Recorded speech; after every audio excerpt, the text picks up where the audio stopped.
Assalamualaikum warahmatullahi wabarakatuh. Salam sejahtera untuk kita semua. Yang terhormat Bu Dr. Widya Paramita, SEMPA, selaku dosen mata kuliah pengembangan diri dan profesionalisme beserta penonton sekalian. Kami dari kelompok 5, Grup Ganjil, Administrasi Perkantoran Digital, kelas B, akan mempresentasikan mengenai profesionalisme. Pertama-tama, grup kami beranggotakan Saya Jena Sanjaya. Saya Halizal Fadliyah. Saya Nadifa Zahra. Saya Tabita Salsabila Putri. Saya Vidya Indah Nurhafiza. Di sini ada tabel of content-nya. Yang pertama itu ada definisi profesionalisme, karakteristik profesionalisme, indikator profesionalisme, dan kesimpulan. Untuk materi pertama akan dipresentasikan oleh rekan saya. Terima kasih. Selanjutnya, definisi profesionalisme. Berdasarkan Kamus Besar KBBI, arti kata profesionalisme adalah mutu, kualitas, dan tindak tanduk yang merupakan ciri suatu profesi atau orang yang profesional. Menurut Sujana, profesi yang bersifat profesional merupakan profesi yang hanya bisa dilakukan oleh orang yang secara khusus dipersiapkan untuk itu.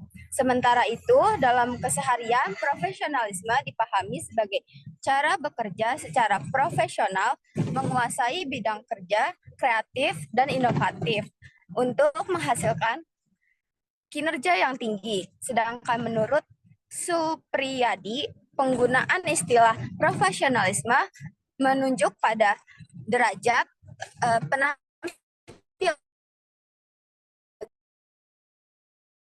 pekerjaan atau profesi. Profesionalisme juga mengacu kepada sikap dan komitmen anggota profesi untuk bekerja berdasarkan standar yang tinggi dan kode etik profesinya.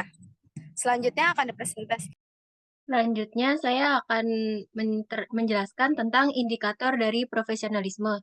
Yang pertama, ada kompetensi dari profesionalisme.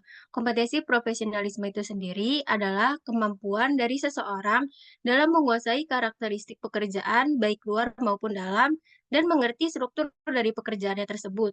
Contohnya yaitu kemampuan seorang guru dalam menguasai bahan ajar serta metode pembelajaran yang dipakai. Yang kedua, ada akuntabilitas profesionalisme. Akuntabilitas profesionalisme, hal ini berkaitan dengan pelaksanaan kinerja dan tindakan berdasarkan tolak ukur yang ditetapkan oleh orang profesi yang sejenis. Akuntabilitas ini lebih menekankan pada aspek kualitas kinerja dan tindakan, dengan fungsi menciptakan kerja yang lebih efektif dan efisien. Contohnya yaitu seorang karyawan dipercaya dalam memegang stok barang dan karyawan tersebut bertanggung jawab atas laporan setiap bulan dari stok barang yang ada. Selanjutnya yang ketiga yaitu keandalan profesionalisme. Keandalan profesionalisme itu sendiri suatu kemampuan dalam seseorang untuk menjalankan tugasnya dengan bertanggung jawab sehingga menghasilkan hasil yang mutu tinggi. Contohnya yaitu seorang karyawan memiliki tanggung jawab penuh dalam membuat skema hasil perusahaan dengan jujur sehingga hasil yang didapatkan menjadi seimbang. Untuk selanjutnya, oleh rekan saya. Baik, untuk selanjutnya yaitu penampilan profesional. Dapat dikatakan penampilan profesional atau professional look adalah pakaian yang Anda kenakan pada saat bekerja untuk membangun kepercayaan bagi rekan, atasan, atau klien Anda. Penampilan sendiri bisa menunjukkan seberapa profesionalnya Anda. Contoh, memperhatikan bagaimana penampilan Anda saat bekerja bersama klien, berpakaian sopan dan rapih, mungkin bisa Anda tunjukkan juga di saat Anda dipanggil interview kerja, sehingga mungkin menjadi bahan pertimbangan untuk wawancara dalam menerima Anda bekerja. Selanjutnya ada komunikasi profesionalisme.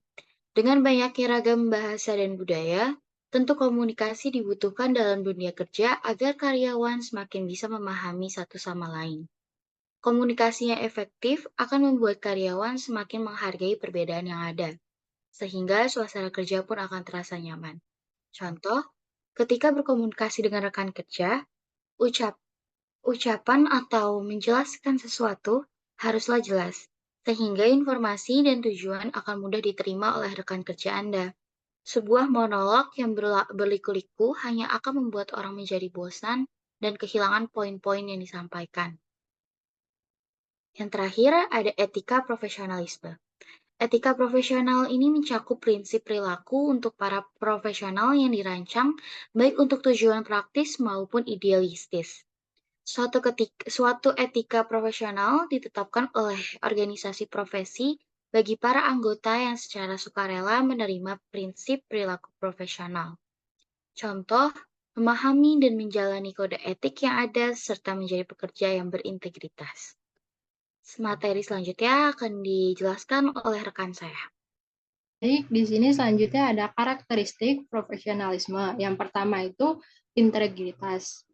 Konsisten dalam menjunjung tinggi nilai-nilai etika dan moralitas serta memegang teguh prinsip-prinsip yang benar dan jujur dalam melakukan pekerjaan.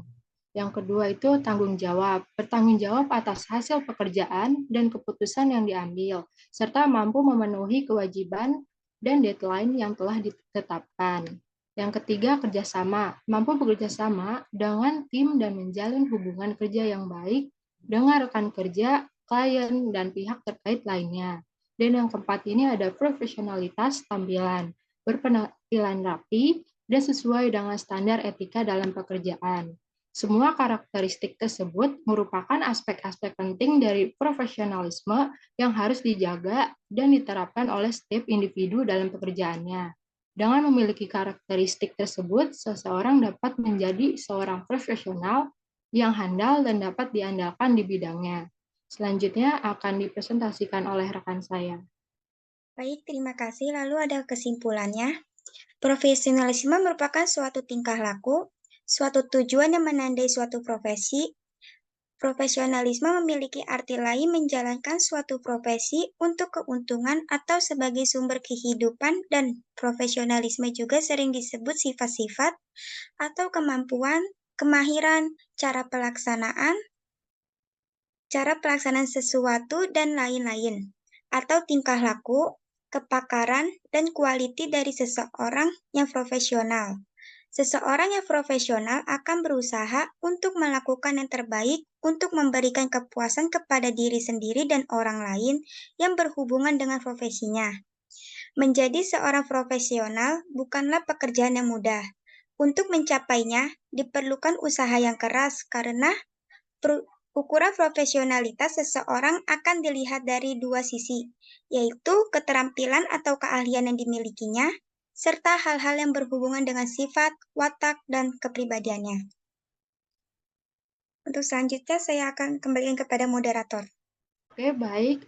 Sekian presentasi dari kelompok kami. Mohon maaf bila ada kesalahan selama presentasi dijalankan. Wassalamualaikum warahmatullahi wabarakatuh.